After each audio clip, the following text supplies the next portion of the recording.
We're here with Daniel Davis. Say hi, Daniel. Thanks for having me. I really appreciate the opportunity. Happy to have you, man. And Greg Cohen. Welcome, my friend. Doing great.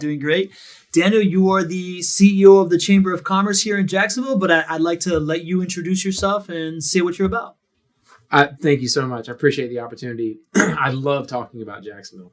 And I guess if you say, tell me a little bit about what you are about, what's your modus operandi, I don't think anybody in Jacksonville loves Jacksonville more than I do. And I have the fortunate opportunity to sell my city that I grew up in all over the world. And we've got a great story to tell. So it's a fun job. That's wonderful, man. Yeah. That's great. Yeah. How does somebody become the CEO of a Chamber of Commerce, right? That's kind of one of those like nebulous roles that how do you get to that point? I always wanted to serve my community, and different ways. When I was growing up, I was involved with the neighborhood association and civic associations, and I ran for office at an early age, and that brought me into the understanding of economic development and how jobs are created. And so that led into the opportunity to serve at the chamber, and I got the opportunity to apply for the job, and man, I never looked back. I've been there about 7 years now and just having a great time. Can we talk a little bit more about what you've accomplished all along the way, though? Because I was reading more about you, and I'm like, man, this guy accomplished this at age 30 and 35 and all this good stuff. I mean, the state house representatives how old were you when you were in the house? I was elected at 30 and city council president at 33, and then in the legislature, late 30s. So how do we get more Daniel Davises out there, guys who are young, talented, inspired, have this community focus? I mean, what's the secret sauce? I mean, where did that come from for you? It's much like you, a burning desire to achieve. And when people told me, "Nah, you're not old enough to do this," I would look at them and go, "Okay, all right, well, let's go find out." I know how that feels, right? So, just tell me I can't do something, right? That fuels my fire. So. Listen, man, let me tell you, we have fantastic talent coming through the pipeline. Female executives, male executives that are looking to change the face of Jacksonville. And so the talent's there, and they want to serve. It's not just making money for them. They want to make this community better.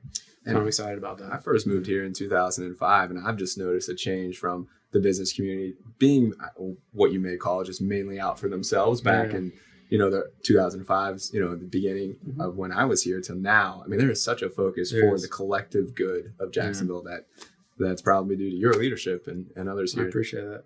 And you mentioned, Pablo, the idea that Jacksonville is well established but hasn't emerged yet. Yeah. And I think most of the folks see this potential that's just a powder keg that hasn't been tapped yet. Right. And that brings a lot of excitement. Yeah. It reminds me of the line from Total Eclipse of the Heart. We're living in a powder keg and giving off sparks. Right? Yeah, that's right. We're about to set this thing up. So how do you? You pulled that out, man. That was really awesome. good. That's my go-to. That's my go-to karaoke song, by the way. As soon as you said powder keg, I was like, I'm there. That's awesome. I was actually just thinking that before you said powder keg, for the record. How does one? I kind of want to veer to what you're saying. How does one nurture a young achiever into public service, right? Like, what were the things that nurtured you into public service that opened up doors for you to be able to achieve that type of stuff at a young age? Let's be very clear. Politics today, many would say, is a toxic environment, and I think we because of the conflict in many cases, we're missing out on hot talent serving, and I want to try to help fix that. And I think that that's something we really, as a community, as a state, as a country, we have to address, because what you end up with in some cases are people that are serving for not the right reasons. And so I think that that's something we should continue to look at.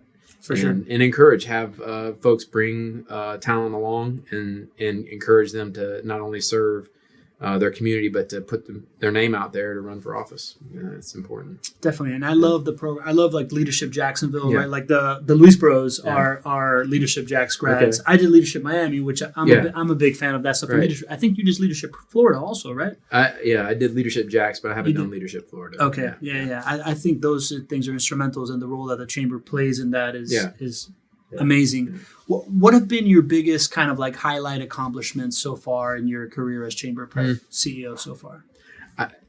That you're most proud of? Listen, man, I've been so blessed. Yeah. I'm surrounded by incredible talent at the Chamber. Yeah. And when I first came, I thought, man, I'm going to turn this place over and bring in all this new talent. And once I looked at what we had, I was like, well, I'm not changing anything. You fine tune stuff along the way, but the people there, so talented in bringing companies here. So we've had a lot of victories. And just this last year, working with the mayor and the governor and Gary Norcross from FIS to establish their corporate headquarters in Jacksonville, their global corporate headquarters in Jacksonville. That's a big win, man. What company? FIS. What's FIS? It's a Fintech related company, point of sale company. One of the largest in the world, and they're located right in Jacksonville, Florida. Excellent. So a huge win for us, and I see that as big as when we brought Fidelity National Financial to town back when I was on city council. It was 300 or 400 jobs at the beginning, but the amount of companies that spun off from that and the thousands of jobs that are created, just incredible. So that's a big win. But when we brought Amazon to town, we encouraged them to do their hiring in neighborhoods that probably didn't have as much hope as other neighborhoods. Okay. And maybe my most proud moment was in the heat of the summer, seeing thousands of people from that neighborhood standing in line to get a job, to put food on their table.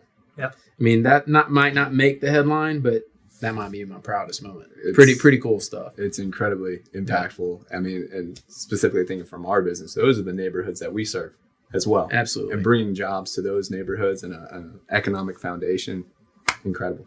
And, just work on that line, the community rallies. And so JTA wants to make sure folks from that community that may not have a car that is dependable never has to worry about getting to work on time. Yeah. So they run a shuttle service to make sure those folks from the community can get to work on time. And those are taxpayers putting food on the table for their families.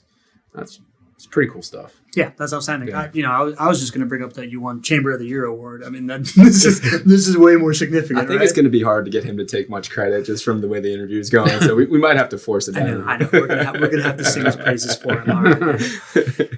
So, what's your, I read about you.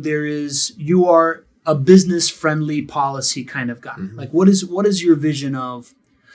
What is the capability of a chamber to create business-friendly policy in a perfect environment? There are communities that don't want any more growth. Okay, there are states that don't want to see any more growth. We, as a state and as a community, have created opportunity for business to grow. Okay, and so when I think about the chamber's role is to take folks like JWB and help them grow organically in our community, while we are attracting new companies to our community. So we can do both at the same time.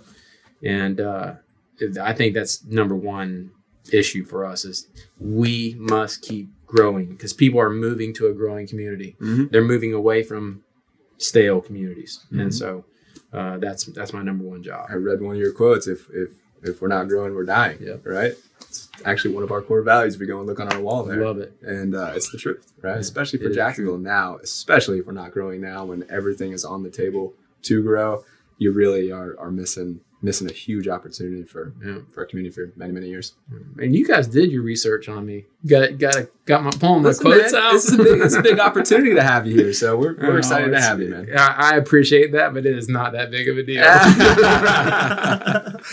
Well, we want to make, we want to add value. We want to tell the story of Jacksonville, right? Like Greg's been here a long time. I'm new here, but it's a community. We're community people, and we want to put the best foot forward because the rising tide floats all boats, right? So within that rising tide is what I sense as a pretty strong entrepreneurial community here in Jacksonville.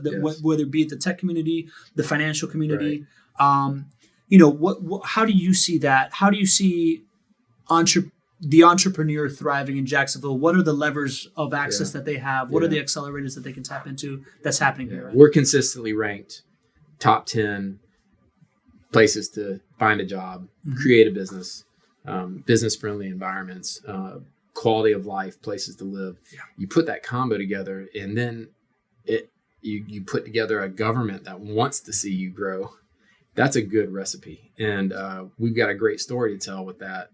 And I am fortunate to be around all these entrepreneurs that they have it all on the line on a daily basis, risking it all to make a dollar, but to change the community. Mm-hmm.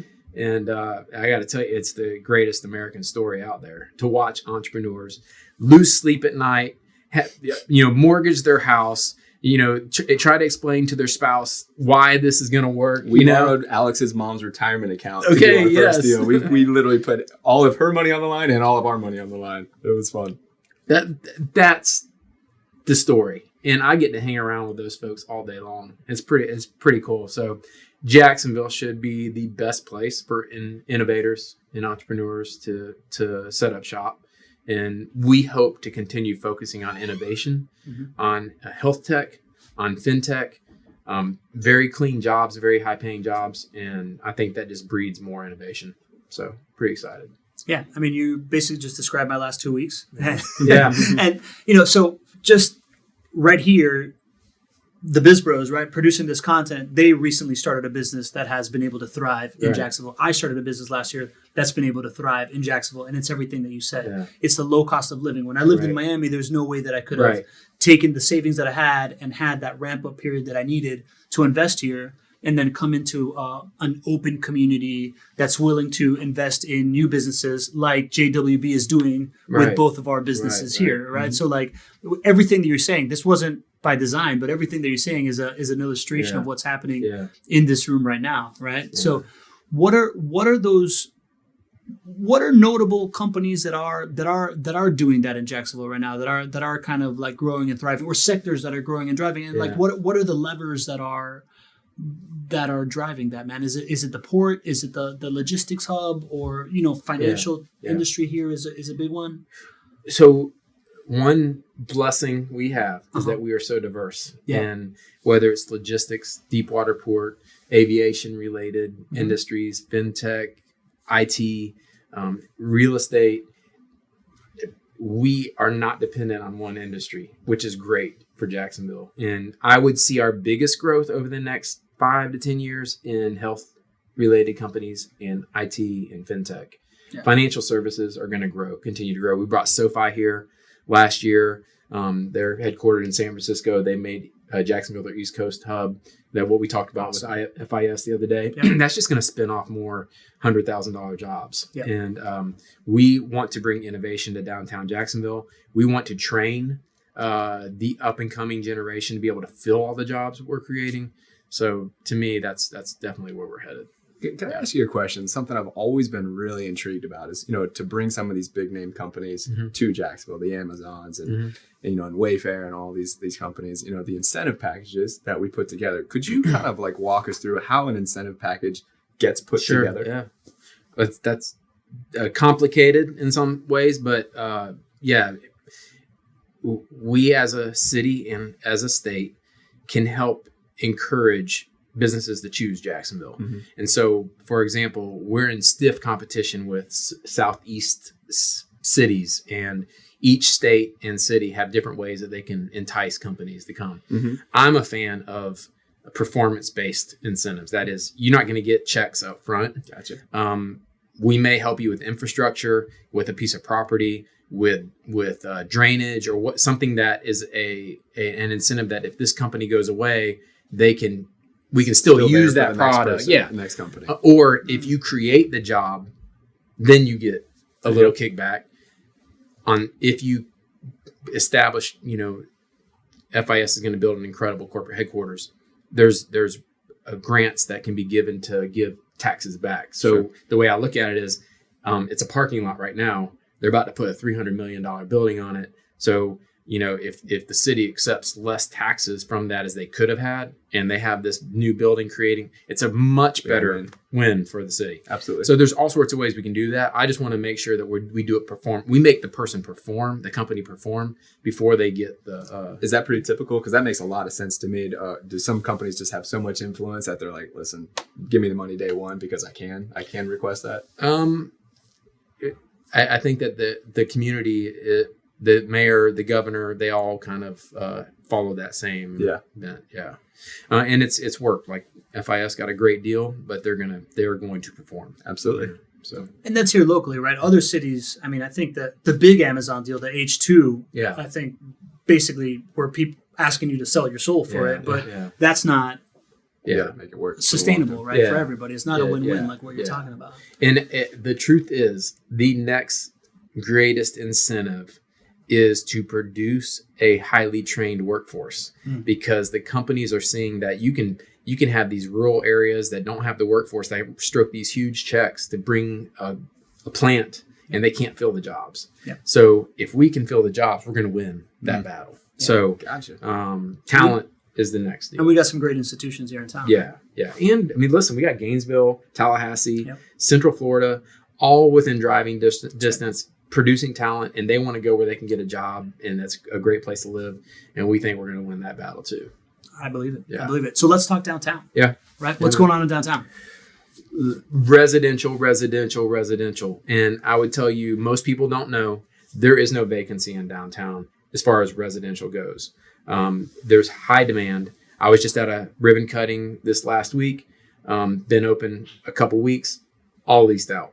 Other venues leased out within a month. So we're very excited about that. We want to get to 10,000 residents living in downtown Jacksonville, pushing hard for that, because we know that once you get to 10,000, it's a sustainable neighborhood. And then the CVSs or the Walgreens and the grocery stores and the amenities that follow a sustainable neighborhood are happy to come in at that point. So our big goal is to do that. We're around 6,500 people living downtown. We think we'll get to 10,000 in about a year and a half. Wow. And at that point, you're not pushing the ball up the hill. It's rolling down the hill for you. So it's a big push. And correct me if I'm wrong, but the reason that makes so much sense is because you get to 10,000, you bring all these other businesses that want to support the growth there. Then rents downtown rise. Yeah. And then more investment developers can come in. And then you don't need to give incentive packages as a city to have that growth. Is that fairly accurate? It is very accurate. And on those lines, establishing workforce housing right now and preserving workforce housing for when the demand becomes very high, we won't price the hardworking folks that want to live downtown out. So we're doing that right now, and you're going to see the market rate take off, like you said, but we would have locked in that workforce housing to where you have folks that still, working at the city or as a nurse or a police officer, they still can afford to live downtown. Absolutely. And we're incredibly affordable for compared to the country anyway. So we've got a long way to go to make sure that we're continue to be affordable. Yeah, I find that super interesting, right? Like we were just talking off camera about how urban center waterfront real estate is the most valuable property in the world, and Jacksonville just has all this potential with all this waterfront and all this urban core with all this character and all this history as well, that is all the tenets of wise real estate development. But if you don't lock in the workforce housing, then it's going to happen like in Miami, where the urban center went from unlivable to super livable but unaffordable. Right. And then now people can't partake. Absolutely. Yeah. That's not a sustainable neighborhood. Correct. It's just not. And so I think a blessing that we haven't emerged yet is that we're establishing the foundation the right way. I totally agree. I totally agree.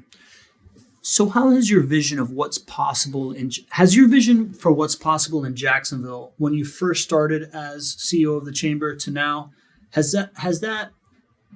has that changed? Has it evolved? Has it gotten bigger? Did you always think that we had this potential?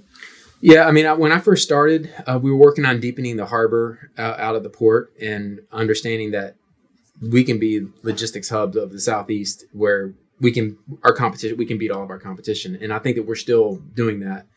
I did not realize how quickly the financial services industry was going to grow and what kind of job growth that was going to create.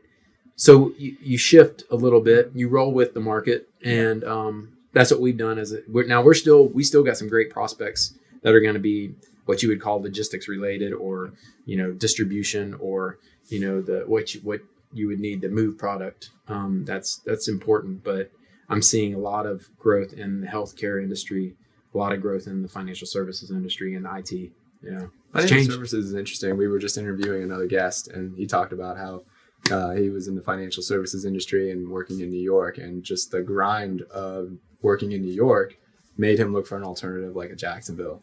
And, with the impact of some of the companies that have already been here, I know they're pulling a lot of their folks that are there specifically because of the quality of life of Jacksonville, right? Is that a big component of why, firms are sort of now just realizing, wow, that is a really big driver of growth. And then, you come to a place like Jacksonville, it's a no-brainer. When we first brought Deutsche Bank to town, first of all, the folks from New York had to try to figure out where Jacksonville was on the map. Right. All right. Yeah. For sure. It was unique at that point. And then they basically had to incentivize the employees, and they've created trading floors, the same trading floors they have in New York City and Jacksonville. Yeah. Right. And then once employee came down here and realized I can surf before I go to work, I can coach my kids' t-ball team because I don't have to sit on a train for 2 hours. Mm-hmm. They're a better employee. The quality of life, the cost of living is incredible. It's been a huge hit, and we've become the darling of that company. Since then, Macquarie has come to town. It's an Australian-based financial firm. We're seeing that happen. It's because they realize they can get great talent at a great price and produce the same product much more efficiently. They're not going to get burnt out after 3 or 5 years. So it's pretty cool to see that. Yeah, the world is becoming virtual, so you're not tied to a geography anymore, and everybody wants to live in this climate, right? I mean, this is the second time that surf brings up, and I kind of want to keep hitting this on. I think you've molded the conversation in every interview we've done to talk about surfing. Right, that's awesome. I don't think so, right? Like it just came up naturally, but it's come up, right? Like I think that Jacksonville is much more similar to Southern California than people understand, right? Like the climate is very similar. The surf culture is something you watch any kind of a Deutsche Bank commercial or JP Morgan or whatever, and it's some 65-year-old guy with a surfboard. That's what people are selling. Yeah. And there's people here that make $50,000 a year that surf before work and have that lifestyle, and it's accessible to everybody. I find it fascinating, the tie-in to the high quality of life that represents. Yeah, it's the best of both worlds. Yeah, so you grew up around here? I did. I grew up on the west side of Jacksonville, and I built 3 houses all a mile from where I grew up. So I have not ventured very far. Wow. Part of that, I had to live in the area that I was elected, so I couldn't move. Sure. But yeah, I grew up on the west side, and we have chickens in our backyard. And kind of a cool living environment. I have four kids that had a big piece of property that they can run around with their friends on, and they're starting to grow up. So we're looking to move a little bit closer in. But yeah, and that's a great thing about Jacksonville. I live in a rural area, chicken coop in my backyard. Yeah. And folks I work with live at the beach. Yeah. A totally different lifestyle. Right. And there's hundreds of stories like that, whether it's Avondale, Riverside, it could be the beaches, it could be Southside, it can be Arlington. Mm-hmm. I mean, you've got every type of lifestyle that somebody would want.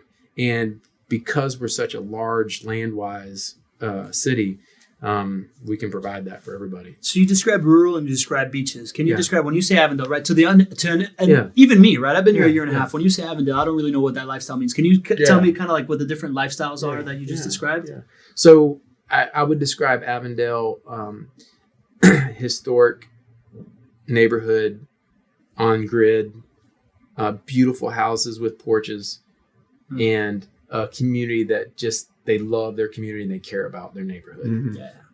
And it's 5-minute drive from downtown Jacksonville. It's amazing. And then you've got, others that bleed into that. San Marco, incredible community with the square and the restaurants that they have. The food scene in Jacksonville over the last 5 years has grown incredibly. Yeah. There's some pretty good stuff. Yeah. Pretty good things to enjoy with your family. Yeah, I agree, man. Yeah. So where do you see yourself in 10 years? Right? I would like to talk about where do you see Jacksonville in 10 years and where do you see yourself in 10 years? Mm-hmm. And I don't know if I would imagine that they're correlated as your entire career has been, but I would love to see your vision of the future. I think the biggest thing that I could tell you is I don't think you'll recognize downtown Jacksonville in 10 years. I think that's going to, once that catches fire, it's not going to stop. And the pump is almost primed. we're almost ready to go. We're going to get some of these projects out of the ground. And I think that draws developers from other communities because they want to be where the hot market is. So that's what I would tell you. I think you're going to see in the next 10 years is an urban environment that is attractive to all that talent we're trying to get to come. I would guess that I am serving Jacksonville in some fashion in 10 years. I mean, listen, if I left Jacksonville, I would flip burgers because my talent is shaking hands and meeting people. And I've spent my entire life here and I can't leave. I'm here forever. And I appreciate the friends network that I've created because that's really my value. So I will be in Jacksonville serving in some capacity. Awesome. Yeah. Great. How does a super urbanized downtown fit into JWB's vision and how that fits into the business model? It's huge. I mean, in the last year or two, we've been at a place within our business and we've also seen what's going on downtown and said, this is an opportunity for us to get in on the party, to make a difference, to be one of those developers. So we're making calculated investments downtown right now because we believe in the vision that Daniel has. In 10 years, you're not going to recognize it. So, the question about how does it relate to the clients that invest with us, it's a very big part of the equation. So like when we're bringing an investor on and they're buying a rental property, we only really talk about the rental income that comes in and that positive cash flow. We don't talk a whole lot about speculative things like appreciation, right? Appreciation in the short run is really speculative. But Jacksonville overall has appreciated very well compared to other markets, right? So that's another like hidden bonus, really, is kind of the way we position it. But we've appreciated really well considering that we haven't maximized our potential for downtown ever, right? We're sitting here, we have all these natural assets, we've just never put it together. So if you talk about combining that with the vision that you have for where we'll be in the next 10 years and modeling our success maybe after like a Charlotte or a Denver downtown and doing that, the amplification of appreciation, the economy, right, jobs, supporting the rental income coming in only makes this a much, much better. So I think I look at it as kind of like an under promise and over deliver type of moment for our investors to make sure that downtown really, accomplishes what it can be and should be. And the cool new product you're bringing to the market that would be very affordable for a young exec or somebody just starting out. That's really cool. It's not normal. It's out of the box. Tell us more. What is this cool new product? Well, there's a lot of things that we brought to the table that are cool and new. I mean, shipping containers is one thing that gets a lot of buzz. I mean, so we look at, and you mentioned how important it is to, even while you're growing, continue to have an affordable housing market. Housing affordability is a real problem in other parts of the country, Miami and out, Seattle and San Francisco and all that good stuff. Well, if you can come up with a way to have a great housing unit and to be into it for much less than normal building strategies, you're going to accomplish something that is much better and much bigger than just making that one person have a great living experience. I mean, you could totally create wonderful ways to make housing more affordable across the country. So we're doing our first, shipping container apartment complex, 18 units in downtown Jacksonville. And we're super excited about it. Me too. Yeah. And we just have loved the support that we received from the city. So, I love about it. Alex and I were talking about it when the concept was coming out is that it's smaller, but very high quality. The furnishing, the finishes are super legit. And so to me, that's a great combo because there are a lot of people that the only thing they want to do is they want to sleep in their apartment and they want to be out the rest of the time. And I'm telling you, I think that market's going to be hot, especially if you're downtown and some of these, cool projects that are happening downtown happen over the next year or 2 years.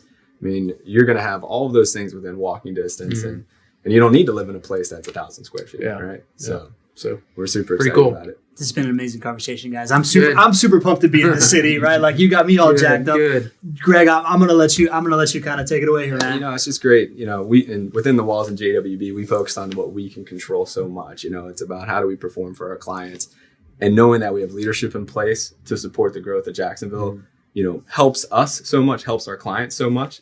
So the relationship that we have with you, and just to know that vision and the work that you put into place to make it happen is coming to fruition is really exciting. We appreciate where you're taking our city. Thank you very much. I appreciate you. All right, guys. Thank you. Fantastic. All right, appreciate it. Yeah. Thank you so much. Yeah, man, definitely.